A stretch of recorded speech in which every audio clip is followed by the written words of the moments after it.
In the past, I have done these rewind videos showing off all the amazing things that I was able to do, that particular year, as well as set goals for the following year. But as you know, 2020 kind of has been one of the biggest letdowns we have ever faced.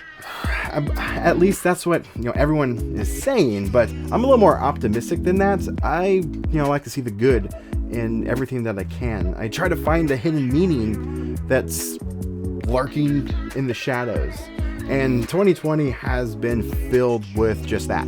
It's been lurking right there in the shadows. I mean, maybe not in the shadows, but right there in front of our faces. I can't speak for everyone, but this year I had great plans for so many things. I wanted to launch a new business. I wanted to travel and collaborate with others, but instead what I got was far more rewarding than I could ever expect. Time. I got time. I got time to look inside and see what I'm really capable of.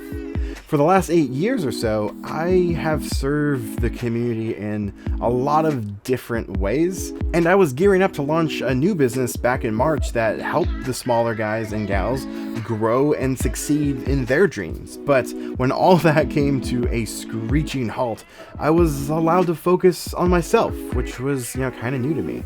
I still was able to help people whenever I could, but I found that I was able to do so much that I had always wanted to do, but I just had to put it on the back burner because I just never had the time to do it.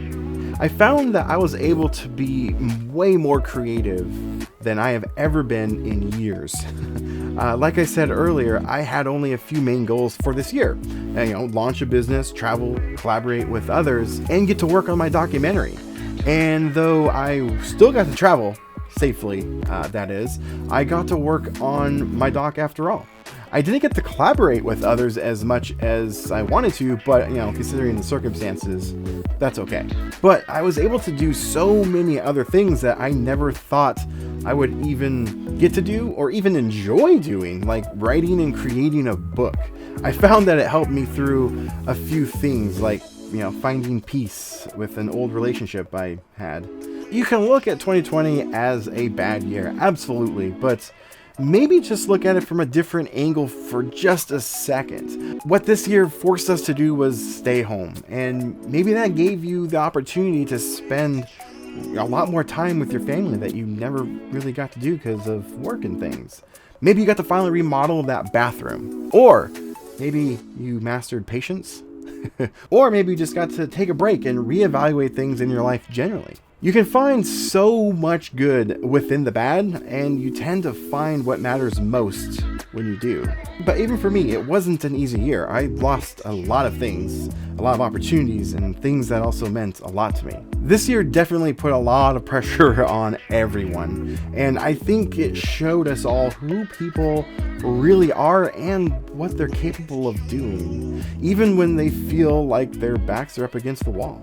My advice in that case would be, when something looks irreversible and when you feel like there's no way out, just close your eyes for a sec and take a breath. Then take a look at the people around you. Ask for help, because their perspective will most likely be different than yours. They may see something that you don't. Don't be afraid to rely on someone. If this year has taught us anything, it's that we need each other and we need to work together. So I don't see this year as a bad one. I see this year as the time Mother Nature put us in a timeout and gave us the time that we need to see what we're capable of. I'm extremely grateful for the people that I have in my life.